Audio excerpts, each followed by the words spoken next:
Assalamualaikum warahmatullahi wabarakatuh.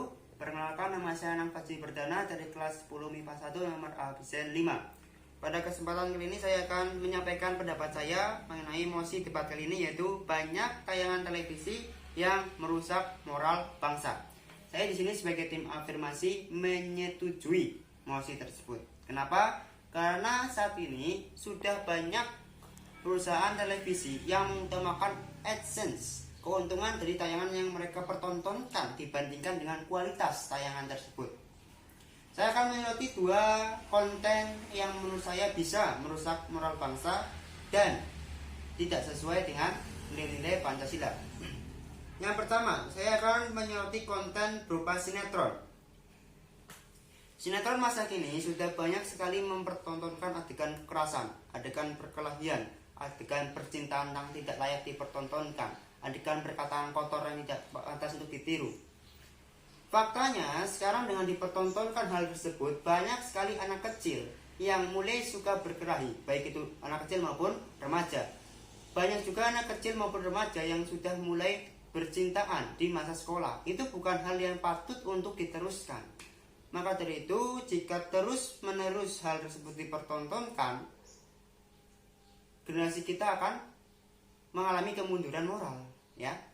Karena dalam sebuah penelitian berjudul Psychology Study Media Violence for Harmful Effects oleh EPA pada tahun 1995 menyatakan bahwa tayangan yang bermutu akan mempengaruhi seseorang untuk berlaku baik, dan tayangan yang kurang bermutu akan mendorong seseorang untuk berlaku buruk. Penelitian ini juga memaparkan kesimpulan, yakni perilaku buruk yang dilakukan seseorang berasal dari tontonan mereka sejak kecil. Itu ya, jika tayangan yang tidak sesuai moral bangsa diteruskan, dipertontonkan pada anak kecil, kepada remaja, itu akan berdampak buruk ke depannya. Yang kedua, konten yang saya soroti yaitu berupa reality show.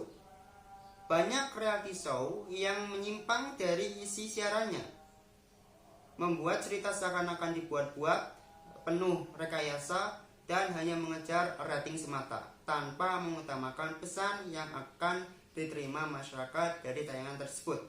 Hal tersebut menjadi fenomena yang menarik, karena tayangan bergenre reality show di Indonesia saling berlomba mengambil simpati masyarakat demi keuntungan semata tanpa memberikan dampak dari tayangan tersebut. Jadi dari sini dapat dilihat bahwa kualitas penayangan televisi Indonesia sudah sedikitnya mengalami penurunan dari dua konten tersebut terutama. Dapat kita lihat dengan meningkatnya penggunaan internet di Indonesia, 171 juta rakyat Indonesia menggunakan internet, lebih memihak pada internet, dan 93 juta masyarakat Indonesia lebih memilih menonton YouTube dibandingkan televisi. Ini menunjukkan bahwa masyarakat lebih memilih hiburan-hiburan lain yang lebih mengedukasi, lebih menghibur di YouTube daripada di televisi yang sekarang sudah banyak menayangkan seperti tadi sinetron dan reality show. Karena menurut Krida menyatakan bahwa sejak tahun 2014 yang lalu, seluruh tayangan televisi yang aman untuk ditonton oleh anak-anak hanya sekitar 15%. Angka yang sangat kecil jika dibandingkan dengan tontonan televisi Indonesia yang sangat banyak. Kita bisa lihat juga ya, faktanya dulu masih banyak sekali kartun-kartun, animasi-animasi yang mengedukasi, yang menghibur anak-anak Indonesia. Sekarang mereka sudah mulai terkikis oleh sinetron-sinetron Indonesia, karena KPI, karena pertelevisian Indonesia lebih memilih AdSense, keuntungan, dibandingkan dengan kualitas kontennya.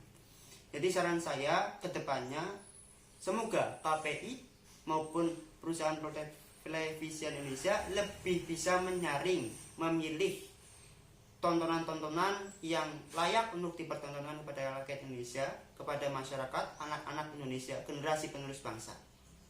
Ingat bahwa generasi penerus bangsa lebih mahal harganya daripada AdSense yang diambil dari sinetron, dari reality show, maupun dari tontonan televisi yang tidak sesuai dengan moral bangsa.